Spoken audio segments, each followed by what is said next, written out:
All right, so this is for today, which is the 26th. It's a white day, January 26th. It will also be on Monday, the 31st, for a red day. We did a lot of conversation and discussion today about what we're learning in reading this quarter. So last time in class, we ended up doing this. We went through one of the short stories and we kind of elaborated more on what we've been learning about, which are characters, conflict, setting, and then theme. Today, we're focusing a lot on theme. A lot of you, with this response, you told me what the theme was, but we need help kind of explaining why the theme is what it is. So we talked a lot too about how the foundation of reading a fiction book is that it is to know what the theme is, to learn something from it, to get advice from that book, or to live through something as you're reading it versus actually physically living through it. So always taking something away with it. The conflict, the setting, and the characters, they're all there to help create that theme or the advice that's given in the book. So we're going to kind of focus on this aspect about how we take the theme and how we're able to explain it and why that is the theme, to support why you said that was the theme. So we're going to work on that today. And in order to do that, I'm going to read you a book and then kind of take you through some process on how to kind of put that information together. Okay? So kind of pay attention to how we're doing this one. You're going to have to do another one here in a little bit by yourself. And then you'll send me an email with all your brain, or with all your brain dump, like what you were thinking about as you were doing it. Okay? All right. So I read this book. It says you can't move a hippo. So again, I want you to obviously think about it. You're going to see the characters. You're going to see the setting. You're going to see the conflict. You're going to see those things. But at the end, we're going to get that theme. We're going to get that advice. We're going to get that lesson that was in the story. And then we're going to talk through why that was it. All right. So you can't move a hippo.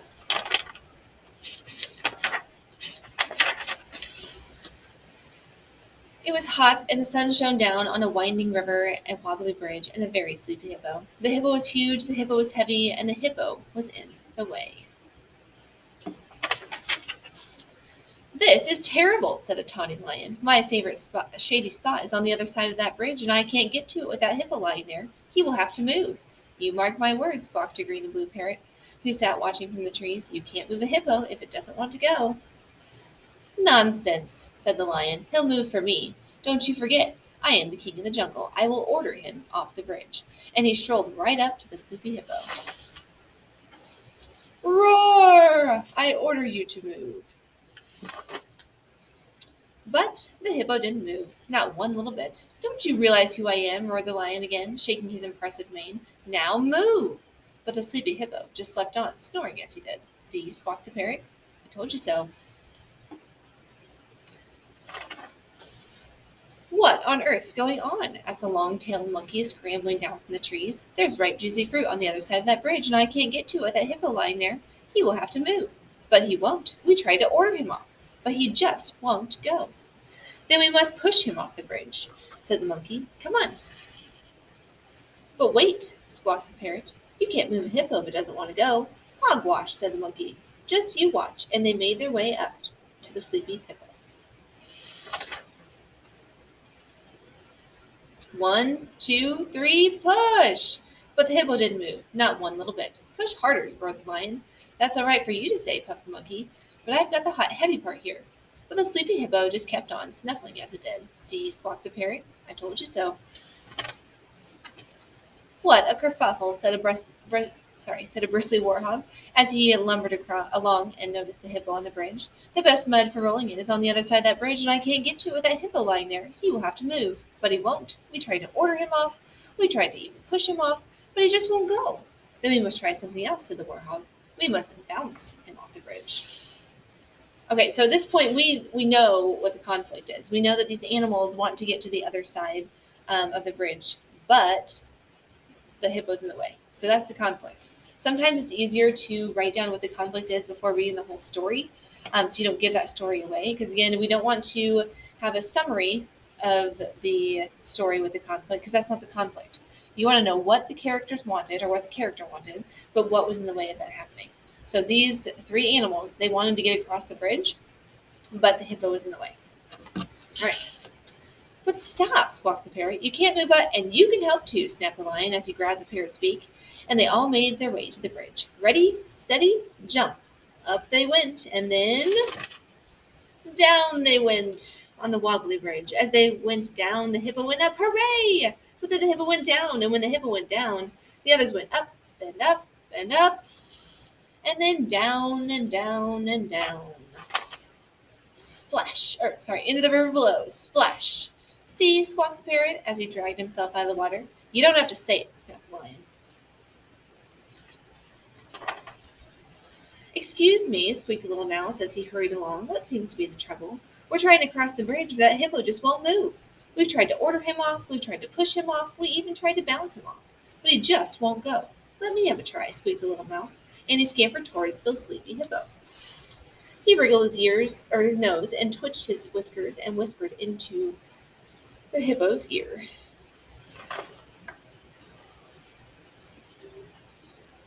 And with an enormous yawn, the hippo stretched and got up, and he and the mouse wandered off across the bridge side by side. Wow, squawked the parrot, as they all stared at the huge, heavy hippo and the tiny little mouse. Whatever could he have said to make that hippo move? And the little mouse turned around and smiled. Please, he said. So there they are there. Got that over there. Okay. So with this being the story and having that in, I'm going to kind of talk through like how you're going to process your another story. And so take note on how we're doing this because we're going to use this story to create kind of the starting of what is the theme and why that's the theme. Okay. So I'm going to go to this, and this is what we're doing. So in order for you to find the theme, you're inferring. And when you infer something, you are taking what was happening in the story plus what's happening in your own brain and kind of smushing them together to create that theme. So first, we're going to create this theme. So as we're thinking about what they learned, what the lion and the monkey and the warthog, what they learned, or what the lesson was, what the advice was in this book, there's a lot of different things that you could say here, and I'm sure you're thinking of some yourself. And so if you end up thinking of something else and you could explain it a little bit differently, that's fine. So let's see.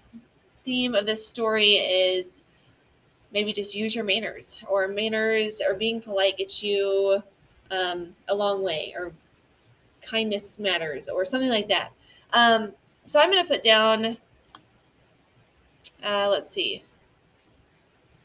There's a lot of different ones that we did together as a class. Let's see what some other people did. They said kindness always wins. That was one class. Another class said treat others the way you want to be treated. And another class said ask and you shall receive. I'm going to go ahead and use this. Kindness always wins. So I'm going to put that one down. And if you think maybe it's a little bit different, that's fine. But I'm going to use this one to kind of show you the process on how to fill in the rest of this. So if this is my inference, okay, my inference is that kindness always wins. That's the theme. So what I'm going to do is I'm going to go back to the story. I'm going to get specific things from the story that's going to support why that's the theme. Okay, so I'm going to say, well, kindness always wins. So things that were happening in the story for me to realize that kindness always wins. Is I'm going to say the mouse was polite to the hippo, and oh my goodness gracious, and the hippo moved. Whereas the other animals were forceful / not nice, and the hippo didn't move. And so that's things that happen in the story. Okay.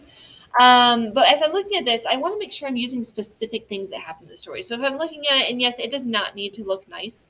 Right now, it doesn't look nice. It's just random information that I was thinking about. But it does need to be specific. So if I say, because all these two things that are on here, they definitely tie back and tell me why kindness always wins. Because down here, they weren't being kind and nothing happened. The mouse was being kind and he did move. So it's definitely telling me that kindness always wins. But I want to say this a little differently, because if I have a question in my brain about what's going on, I need to be more specific. So if I say the mouse was polite to the hippo and the hippo moved, I want to know more information. How was the mouse polite? Okay, so I would want to say the mouse was polite by using the word please to the hippo, or I'm going to say this, for the hippo, for the hippo to move off the bridge. See, I'm being more specific. Okay, and the hippo moved. Okay, all right. So I can say the other animals. So instead of saying the other animals, I could say who those animals are. So like the lion, the monkey, and warthog were forceful, not nice, by trying, and I'm going to say what they actually did, by trying to order. What was the other thing? Let's see. Order, push, and bounce. That's what it was. Bounce the hippo off the bridge, and the hippo didn't move. Okay, so seeing how I added more information from the story. Again, I want to be specific as I can. I don't want to be very vague. I want to go in and add that. So going back and rereading what you have written and then editing it and adding things to it to make it more specific is really important.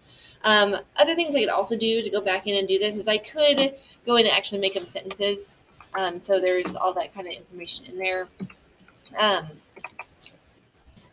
What I'm getting at here is I want you to be able to go back and revise to make sure that what you're saying is giving me, someone else who I'm reading your own, you're convincing me that your theme is correct by taking information from the story.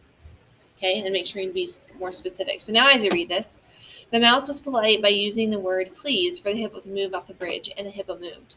The lion, monkey, and warthog were forceful, not nice, by trying to order, push, and bounce the hippo off the bridge, and the hippo didn't move. So these two things are very important as to why I think this is the theme. Okay, now this next part is I need to also have something from my brain, like having that personal experience with kindness or with whatever the theme is, and tying it back to the story. So connecting it, like here, right here, how it says connect to the story, is I want to be able to use my background knowledge and using it to connect back to the story. So in my brain, I know that when people are nicer to others, they are more likely to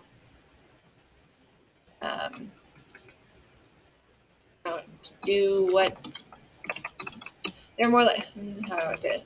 They're more likely to hear and do what they want them to do. I don't know if I'm saying that right. So again, this does not have to be perfect or anything. So then I can say this, like when the mouse was nicer to the hippo than the other animals. I'll make this smaller so you can see this. The hippo moved. So again, I'm putting my background knowledge in there. Sorry, I'll make this so you can see it better. Okay, so I'm putting my background knowledge in there in the sense of I want to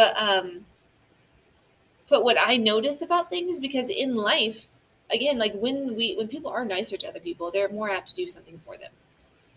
Okay.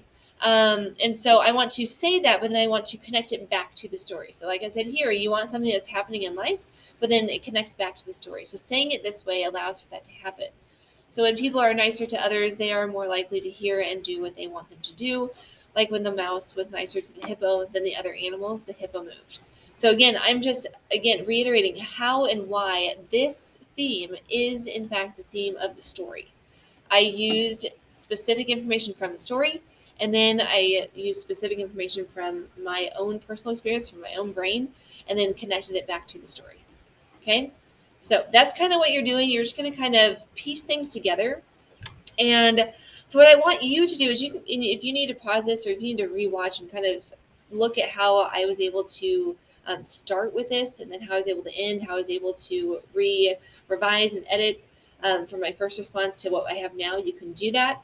But what I need for you to do is you're going to find a book at home. Maybe you have a kid's book that you have at home. It does not have to be a big book.